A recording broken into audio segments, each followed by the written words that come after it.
গ্রাম অঞ্চলে সবথেকে বেশি পরিমাণে যে ট্যাবলেটটিকে কন্ট্রাসেপটিভ পিল হিসেবে ব্যবহার করা হয়ে থাকে সেই ট্যাবলেটটিকে নিয়ে আজকের ভিডিওতে আলোচনা করব।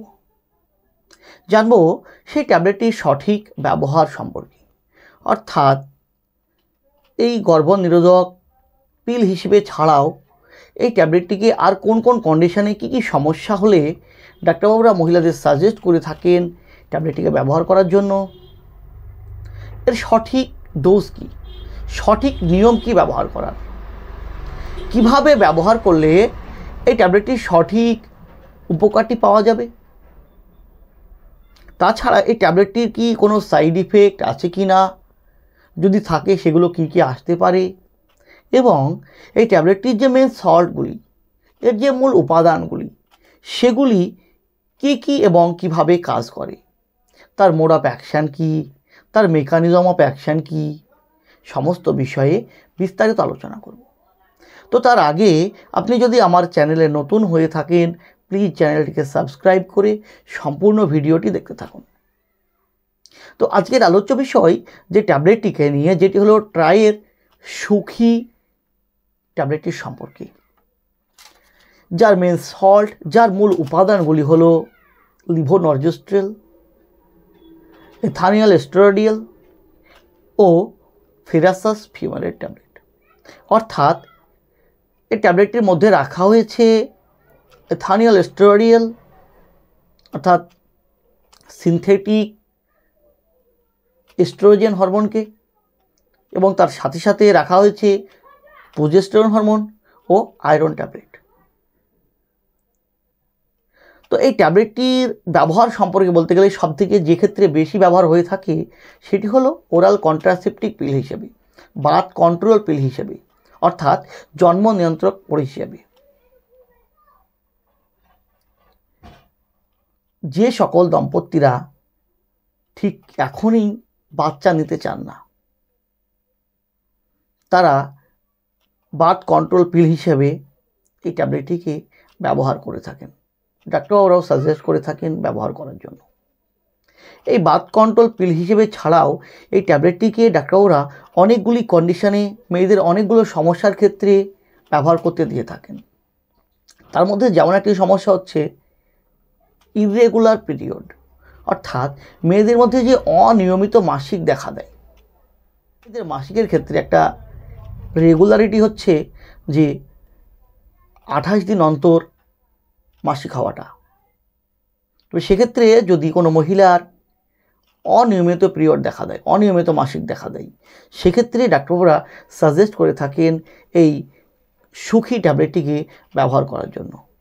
এছাড়াও যদি কোনো মহিলার ইউটেরাস ফাইব্রয়েড দেখা দেয়, সেই ইউটেরাস ফাইব্রয়েডের চিকিৎসাতেও ডাক্তারবাবুরা সাজেস্ট করে থাকেন এই হরমোনাল ট্যাবলেটটিকে। এছাড়াও মহিলাদের মেনোরেজিয়ার ক্ষেত্রে মাসিকের সময় যে অতিরিক্ত পরিমাণে ব্লিডিং হয়, সেই অতিরিক্ত পরিমাণে ব্লিডিংকে কমাতে, নির্দিষ্ট নিয়মে আনতে, অর্থাৎ মেনোরেজিয়ার ট্রিটমেন্ট হিসেবেও ডাক্তারবাবুরা এই সুখী ট্যাবলেটটিকে ব্যবহার করতে দিয়ে থাকেন। এছাড়াও যে ডিসমেনোরিয়া বলে একটি কন্ডিশন দেখা দেয় মেয়েদের, মাসিকের সময় কম পরিমাণে ব্লিডিং হয়, পেটে অসহ্য যন্ত্রণা হয় এবং মাসিক ঠিক টাইম মতো হয় না, সেক্ষেত্রেও ডাক্তারবাবুরা সাজেস্ট করে থাকেন এই সুখী ট্যাবলেটটিকে ব্যবহার করার জন্য। তাছাড়া মহিলাদের হরমোনাল ইমব্যালেন্সের কারণে যদি মুখে ব্রণ দেখা দেয়, মেস্তা দেখা দেয়, অর্থাৎ মেলাজমা দেখা দেয়, সেক্ষেত্রেও সেই ব্রণ ট্রিটমেন্ট হিসেবে, মেস্তা ট্রিটমেন্ট হিসেবেও ডাক্তারবাবুরা সাজেস্ট করে থাকেন এই সুখী ট্যাবলেটটিকে। এছাড়া পিসিওডি অর্থাৎ পলিসিস্টিক ওভারিয়ান সিনড্রোমের ক্ষেত্রেও এই ট্যাবলেটটিকে ব্যবহার করতে দিয়ে থাকেন। অনেকগুলো কন্ডিশনে এই ট্যাবলেটটিকে মেয়েদের ব্যবহার করতে দিয়েছেন ডাক্তারবাবুরা। তো এই ট্যাবলেটটি কীভাবে কাজ করে, এর মোড অফ অ্যাকশান কী? তো এই ট্যাবলেটটি সবথেকে বেশি যে ক্ষেত্রে ব্যবহার করা হয়ে থাকে ওরাল কন্ট্রাসেপটিভ পিল হিসেবে। তো কিভাবে এটি জন্মকে নিয়ন্ত্রণ করে, বার্থ কন্ট্রোল করে? তো এই ট্যাবলেটটি প্রথমত কী করে, ওভুলেশনকে আটকানোর কাজ করে। মহিলাদের যে ডিম্বাণু তৈরি, সেই ডিম্বাণু তৈরিকে আটকানোর কাজ করে। এছাড়াও মহিলাদের ইউটেরাসের সার্ভিক্সের যে মিউকাস, সেই মিউকাসের ঘনত্বকে বাড়িয়ে দেয় এই ট্যাবলেটটি। ফলে কি হয়, শুক্রাণু ও ডিম্বাণুর মিলন অনেকটা কঠিন হয়ে পড়ে। এছাড়াও আরেকটি কাজ করে ট্যাবলেটটি, কী করে যে ভ্রূণ নিষিক্ত হওয়ার পরে সেটি ইউটেরাসে এসে স্থাপিত হয়। সেখানে স্থাপনের জন্য ইউটেরাসের এন্ডোমেট্রিয়ামে অ্যামব্রিও ফিক্সড হয়, অর্থাৎ সহজ ভাষায় বললে তার জন্য বিছানা তৈরি করে। তো এই ট্যাবলেটটি কী করে, সেই এন্ডোমেট্রিয়ামে অ্যামব্রিও ফিক্সড হতে দেয় না, ফলে ভ্রূণ নিষিক্ত হওয়ার পরেও সেই জায়গায় এসে স্থাপিত হতে পারে না। এইভাবেই জন্ম নিয়ন্ত্রণ করার কাজ করে ট্যাবলেটটি। তো কীভাবে এই ট্যাবলেটটিকে আপনি ব্যবহার করবেন, কিভাবে খাবেন? তো এই ট্যাবলেটটি বার্থ কন্ট্রোল হিসেবে যখন ব্যবহার করতে দিয়ে থাকে ডাক্তারবাবুরা, এটিকে মাসিক শুরু হওয়ার 3 থেকে 5 দিন পর থেকে এই ট্যাবলেটটিকে ব্যবহার করতে দিয়ে থাকেন। প্রতিদিন একটি করে ট্যাবলেট খেতে দিয়ে থাকেন, সেটি রাত্রিবেলায় বা দিনের যে কোনো এক সময়ে খেলেই যথেষ্ট, কিন্তু প্রতিদিন একটি করে ট্যাবলেট নিতেই হবে। তো কী কী সাইড ইফেক্ট লক্ষ্য করা যায় এই ট্যাবলেটটি থেকে? তো এই ট্যাবলেটটি থেকে যে মোস্ট কমন সাইড ইফেক্টগুলো লক্ষ্য করা যায় তার মধ্যে যেমন হচ্ছে নজিয়া ভমিটিং, অর্থাৎ এটি প্রায় বেশিরভাগ মহিলাদের ক্ষেত্রেই লক্ষ্য করা যায়, বিশেষ করে ট্যাবলেটটি খেতে শুরু করার প্রথম সপ্তাহে, এবং ধীরে ধীরে সেটি কমতে থাকে। এছাড়াও ওজন বেড়ে যাওয়া, বুক ধড়ফড় করা, ডিপ্রেশন অর্থাৎ মানসিক চাপ বেড়ে যাওয়া, এমনকি দীর্ঘদিন ব্যবহার করলে এই ট্যাবলেটটি মেয়েদের যে যৌন চাহিদা, সেই যৌন চাহিদাও অনেকাংশে কমতে থাকে। এইসব সমস্যাগুলো দেখা যায়। তো কোন কোন মহিলাদের ক্ষেত্রে এই ট্যাবলেটটিকে ব্যবহার করা যাবে না?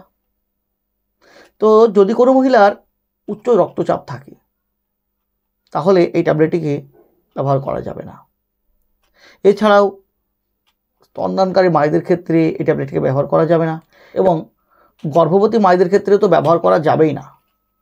এছাড়াও যদি কোনো মহিলার heart related, kidney related, liver related কোনো বড় ধরনের সমস্যা থাকে, সেক্ষেত্রেও এই ট্যাবলেটটি ব্যবহার না করাই ভালো। তো অবশ্যই এই ট্যাবলেটটি ব্যবহার করার আগে একবার ডাক্তারের সঙ্গে কনসাল্ট করে নেবেন, এবং তিনার নির্ধারিত দেওয়া ডোজে, তিনার নির্ধারিত নিয়মে মেডিসিনটি ব্যবহার করলে সঠিক উপকারটি পাওয়ার পাশাপাশি আপনাকে সমস্যায় পড়তে হবে না। তো বন্ধুরা, এই ছিল সুখী ট্যাবলেটটির সম্পর্কে একটি ছোট্ট ভিডিওটি যদি আপনার ভালো লেগে থাকে, যদি কোনো উপকার এসে থাকে, প্লিজ চ্যানেলটিকে সাবস্ক্রাইব করে লাইক দিতে ভুলবেন না। সুস্থ থাকবেন, ভালো থাকবেন। আবারও দেখা হবে হেলথ রিলেটেড, মেডিসিন রিলেটেড অন্য কোনো ভিডিওতে। আজ এই পর্যন্তই। ধন্যবাদ।